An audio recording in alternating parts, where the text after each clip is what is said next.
Hi everyone, welcome back to the channel. I hope you had a great day today.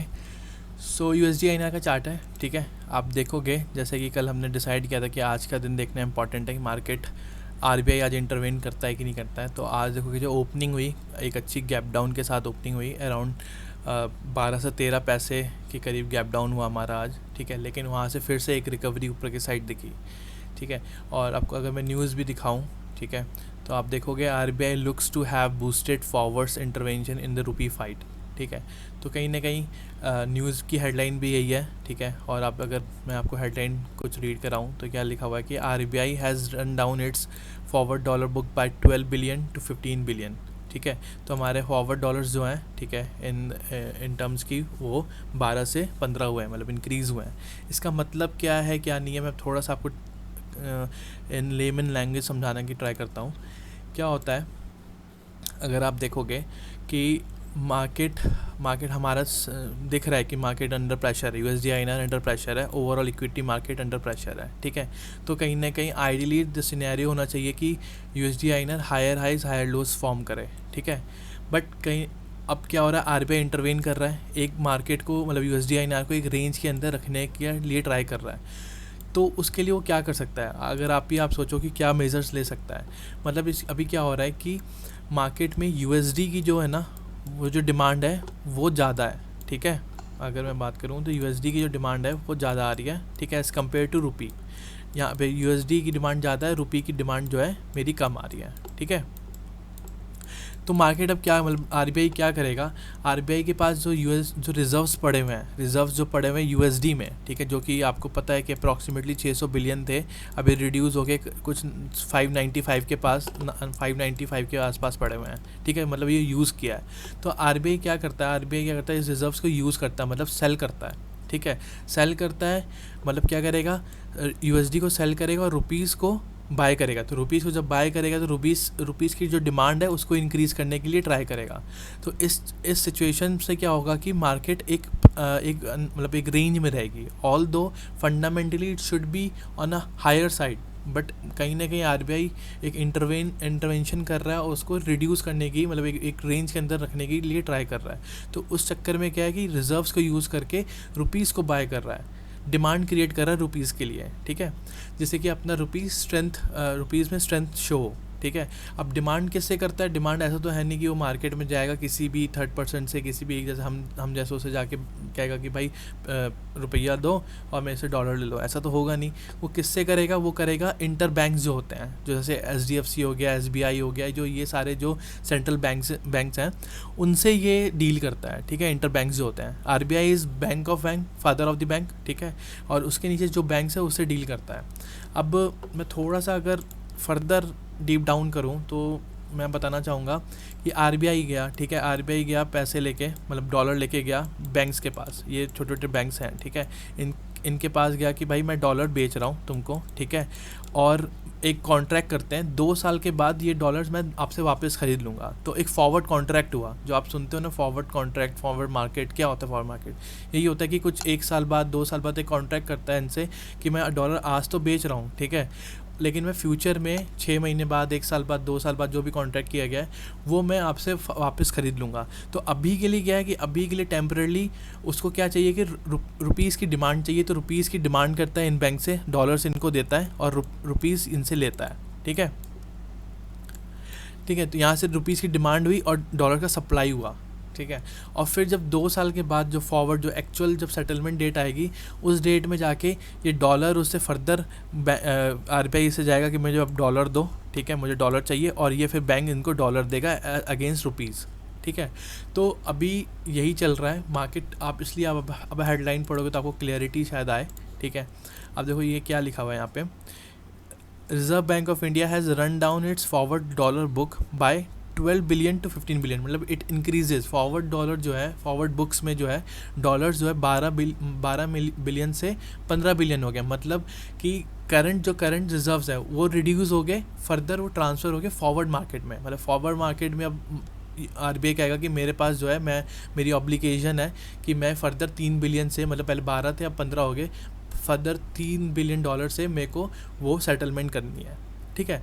तो hopefully समझ में आया होगा, मतलब मैं क्या कहना चाह रहा हूँ। मैं ये कहना चाह रहा था कि रुपीज़ को स्ट्रेंथ करने के लिए उसकी डिमांड बढ़ानी है। डिमांड किससे बढ़ाएंगे? बैंक से कॉन्ट्रैक्ट होगा, फॉरवर्ड कॉन्ट्रैक्ट होगा, इसको एक कहते हैं बाय सेल स्वैप भी कहते हैं, ठीक है। तो ये सारे टर्मिनोलॉजीज अगर आप सुनते हो तो इसका मतलब यही होता है। मेजर जो करेक्टिव मेजर्स ले सकता है आरबीआई, वो रिजर्व्स के अराउंड ऐसे ही ले सकता है, ठीक है। तो अभी अगेन मैं कहूँगा आरबीआई का इंटरवेंशन फॉर श्योर है। 78.5 जो हमने लेवल दिया हुआ था अभी भी इंटैक्ट है, ठीक है। आप कहीं ना कहीं अब जो फर्दर लेवल निकल के आ रहा है, अब एक रेंज ना शिफ्ट हो गई है ऊपर की साइड। जो पहले हमने 77.90 की रेंज बोली थी, कहीं ना कहीं 78.5 ऊपर के लिए अभी लॉक कर लेते हैं, और नीचे के लिए कहीं ना कहीं 78.2 78.10 के आसपास आप देख सकते हो कि मार्केट कहीं ना कहीं इस रेंज में कुछ दिन फिर से बिता सकता है, अनलेस अनटिल कोई बहुत नेगेटिव न्यूज़ होगी। अभी देखो बात यह है कि हायर हाइज बायस तो बाइंग की साइड है, मतलब मार्केट यहाँ से यूएसडी ऊपर जाने के लिए रेडी है, जाएगा, लेकिन इंटरवेंशन है तो एक रेंज में होते हुए ऊपर जाएगा।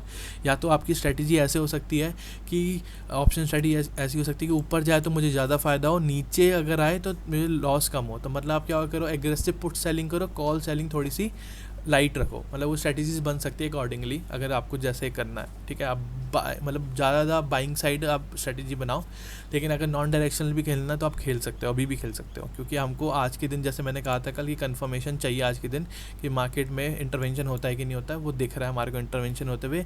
Also we have got that news also, ठीक है, कि RBI looks to have boosted forwards intervention, इसलिए लिखा हुआ है फॉरवर्ड इंटरवेंशन कर रहा है इन ₹5, ठीक है।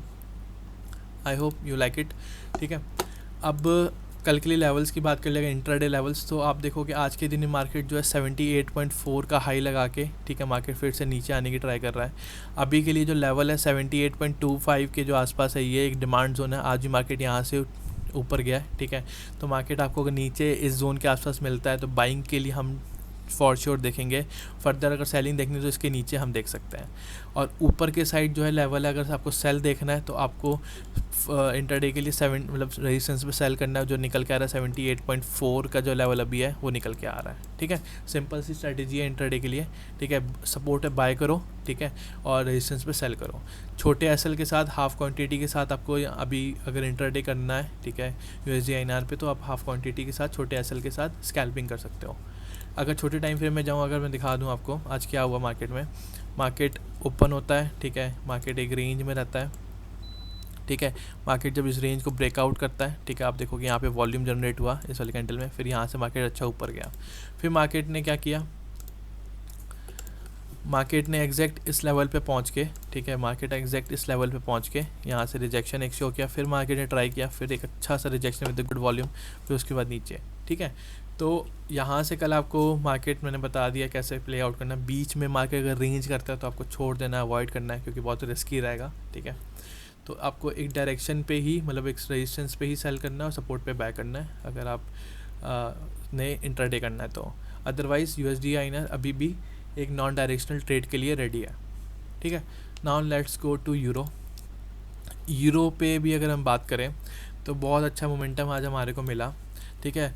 ऑल दो व्हाट वी हैव डिसाइडेड कि मार्केट ने जैसे 17th अगर हम बात करें, 21st की बात करें, तो मार्केट ने एक अच्छा स्ट्रेंथ दिखाया था अपसाइड। मार्केट नेक्स्ट दिन खुला ऊपर, लेकिन फिर से एक ऊपर के साइड अपसाइड स्ट्रेंथ दिखाया।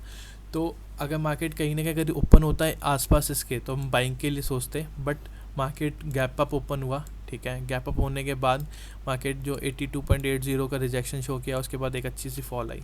अगर छोटे टाइम फ्रेम में अगर आपको मैं दिखाऊं तो एक बहुत अच्छा ट्रेड हमारे को मिला। मार्केट ने ये रेंज बनाया, ठीक है, मार्केट इस रेंज के अंदर था, ठीक है। मार्केट ने ब्रेकआउट दिया with a good volume, but sustain नहीं हुआ, तो मतलब ब्रेकआउट रिट्रेसमेंट फॉलो अप नहीं हुआ, ठीक है। और ऊपर के साइड थोड़ा कैप भी था, तो इतना रिस्क रिवॉर्ड ऊपर की साइड बन भी नहीं रहा था। मार्केट ने क्या किया, फिर मार्केट ने इसका ब्रेकडाउन किया, उसके बाद एक अच्छा सा फॉल हमारे को दिखाया यहाँ पे। मार्केट फिर से इस रेंज पे जो हमने मार्क किया हुआ है, इसके आसपास मार्केट ट्रेड कर रहा है, ठीक है। कल के लिए क्या रहेगा, मार्केट या तो क्या करें, इस रेंज, ये रेंज एक जो बनाई हुई है इसका, या इस हाई को ब्रेक करें यहीं से ओपन होते हुए, ठीक है, तो बाइंग के लिए हम देख सकते हैं, ठीक है। और अगर लो ब्रेक करता है तो ये एक छोटा सा ट्रेड 82 तक के लिए जा सकता है, उसके बाद 82 से फर्दर निकलता है तो एक अच्छा ट्रेड नीचे के लिए जाएगा। I am more interested in down side, क्यों, इसके लिए भी अगर हम बात कर लेते हैं न्यूज़ की, अगर मैं आपको दिखाऊं तो यहाँ पे आप देखोगे European gas future gain as Germany sounds alarm over Russia disruption. मतलब क्या हो रहा है कि उनकी जो कॉमोडिटी है, गैस के प्राइसेस काफ़ी बढ़ रहे हैं क्योंकि रशिया ने सप्लाई करना बंद कर दिया है, ठीक है। तो अब कॉमोडिटी के प्राइस बढ़ेंगे, मतलब इन्फ्लेशन बढ़ेगा, तो जो उनकी करेंसी वो डेप्रिशिएट होगी। तो इन टर्म्स की अगर मैं रुपी के अकॉर्डिंग देखूँ तो वो अपना स्ट्रेंथ लूज़ कर रहे हैं, ठीक है। तो मैं जीपीबी में भी कहूँगा और यूरो पे भी कहूँगा कि बायस जो है सेलिंग साइड अगर रहे, मतलब अगर यही रहता है अगर आपका, तो सेलिंग के साइड ज़्यादा रह सकता है, ठीक है। तो मार्केट 82 के नीचे निकल के आता है तो एक अच्छा सेल आप देख सकते हो, ठीक है। नहीं तो अगर बाय के लिए देखना है तो जो ये अभी रिसेंट जो स्विंग है बना हुआ, इसके ऊपर मार्केट ऊपर निकल के जाए तो आप बाय कर सकते हो। और लेवल्स जो है पहले के ही इंटैक्ट हैं, हमने कोई चेंज नहीं किया लेवल में अभी, ठीक है। तो आप ये अभी आप अपने हिसाब से यूरो के लिए कल के लिए लेवल रहेगा। अब आ जाते हैं JPY INR पे, JPB INR पे, ठीक है। अभी आप JPB INR पे देखोगे तो 15 मिनट्स का चार्ट है, ठीक है। मार्केट ने क्या किया, मार्केट ओपन होता है गैप नियरली अराउंड हेयर, या मार्केट यहाँ पे आप देखोगे ओपन होता है, ठीक है। मार्केट इसी रेंज में सस्टेन करता है, ठीक है। एक छोटा सा रेंज बनाया मार्केट ने यहाँ पे, फिर ब्रेक डाउन किया, रिटेस्ट किया, देन एक अच्छा सा फॉल, बहुत अच्छा सा एक प्राइस एक्शन बना था एग्जैक्ट इसी लेवल से, ठीक है। एग्जैक्ट इसी लेवल से मार्केट बाउंस बैक किया अभी, ठीक है। फिर अब कल के लिए क्या रहेगा मेरा, कल के लिए अगर मैं बताऊं आपको तो मार्केट इसके नीचे निकल के आता है, ठीक है। तो एक सेल रहेगा आपका 95 तक के लेवल के लिए, ठीक है। फर्दर 95 से नीचे निकलेगा तो एक अच्छा फर्दर सेल नीचे के लिए फ्रेश सेलर्स निकल के आएंगे। ऊपर से एक ट्रेंड लाइन आ रही है, आप देखोगे ये, ठीक है। और कहीं ना कहीं ये ऐसा कुछ बन रहा है, तो मार्केट क्या कर रहा है, अपनी जो सेलर्स आप देखोगे, जो सेलर्स है वो डोमिनेट कर रहे हैं, जो हाइज़ है वो शिफ्ट हो रहे हैं नीचे के साइड, ठीक है। तो कहीं ना कहीं ये जो पैटर्न भी बन रहा है, पैटर्न भी सेल साइड के लिए बन रहा है, तो I am more interested on the down side, ठीक है। तो अगर ऐसे निकलता है मार्केट नीचे, ठीक है, तो आपको काफ़ी अच्छा सेल मिल सकता है। एक तो सेल आपको यहाँ बनेगा ब्रेकडाउन पे, और एक आपका सेल यहाँ पे भी बन सकता है ऊपर के साइड, क्योंकि यहाँ पे आप देखोगे इस ट्रेंड लाइन का काफ़ी अच्छा यूज़ हो रहा है। तो ट्रेंड लाइन का रेजिस्टेंस है और एक ये मेरा हॉरिजॉन्टल लाइन का एक रेजिस्टेंस है, विच इज़ नियरली अराउंड 96 का जो लेवल आता है, ठीक है। मार्केट अगर कहीं बाई चांस जैसे आज की तरह मार्केट ऊपर आपको दिखता है तो आप सेल भी कर सकते हो ऊपर से भी। बाइंग के लिए मैं कहूँगा कि मार्केट अगेन बाइंग के लिए भी मैं ये कहूँगा कि 95.80 के ऊपर निकले, बट येट अगेन रेजिस्टेंस का लेवल बिल्कुल क्लोज है, तो स्कैल्पिंग ही हो सकती है इतने में, ठीक है। तो बाइंग अभी थोड़ा सा अवॉइड करें तो ज़्यादा बेटर है, या तो फिर आप सपोर्ट में आपको अगर W पैटर्न दिखता है तो यू कैन डेफिनेटली छोटे एसएल के साथ आप प्ले आउट कर सकते हो। रिस्क रिवॉर्ड टोटल मैनेज करना है, डेट्स योर ड्यूटी, ठीक है। तो आप उसके अकॉर्डिंगली आप छोटे भी, अगर आपको सपोर्ट में भी लगता है अगर अगेंस्ट दी ट्रेंड जाके, अगेंस्ट दी फंडामेंटल जाके, तो आप छोटे स्कैल्पिंग भी कर सकते हो, ऐसी कोई बात नहीं है, ठीक है। Now let's go to JPY INR। JPY INR में मैंने आपको कहा था, क्या कहा था मैंने आपको, कि मैं बाइंग जो देखूंगा वो 58 के ऊपर ही देखूंगा खाली, ठीक है। तो मार्केट ने ट्राई किया था इस लेवल पे आने की, लेकिन ब्रेकआउट नहीं किया, तो यहाँ पे मैं बाइंग तो इनिशिएट नहीं करता, ठीक है। और आज मार्केट ने ओपन किया, मार्केट ने ओपन करने के बाद एक रेंज बनाई, ठीक है। रेंज के बाद एक अच्छा ब्रेकडाउन आया और मेरे को यहाँ तक का टारगेट भी मिला, लेकिन मार्केट का मैंने बताया था अब ट्रेंड लाइन चल रही है, ठीक है। ट्रेंड लाइन के बाद मार्केट ने इस एग्जैक्ट ट्रेंड लाइन का सपोर्ट लिया, W कहीं ना कहीं आपको दिखेगा, W बना के मार्केट ऊपर गया, ठीक है। बट मैं इंटरेस्टेड नहीं था बाइंग में, तो मैंने इसको देखा नहीं ज़्यादा। अगर ये यहाँ से ब्रेक डाउन करता तो I am more interested on that, क्योंकि JPY भी अंडर प्रेशर है, ठीक है। तो फंडामेंटली अगर देखें तो मैं सेल साइड ढूंढ रहा था, मेरे को ऊपर के लेवल पे अगर सेल दिखा भी तो एक अच्छा सा नीचे मेरे को मिला भी यहाँ पे एक ट्रेड, ठीक है।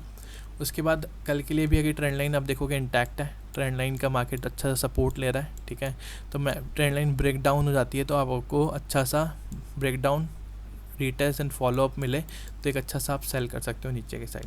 और 58 के ऊपर निकलता है तो then we will see price action कैसा बन रहा है। अगर यहाँ पे सस्टेन करता है कुछ 15-20 मिनट 30 मिनट, तो फिर मैं देखूंगा कि यहाँ पे कैसे मार्केट सस्टेन कर रहा है, कि ऐसा नहीं हो कि मार्केट ऊपर जाके नेक्स्ट कैंडल में नीचे भी आ जाए, फेक आउट भी हो सकता है वो, ठीक है। क्योंकि 58 का लेवल एक इंपॉर्टेंट साइकोलॉजिकल नंबर भी है, तो वी विल सी, ठीक है। तो ये लेवल्स रहेगा JPY के लिए। So guys I hope you like it, thank you so much.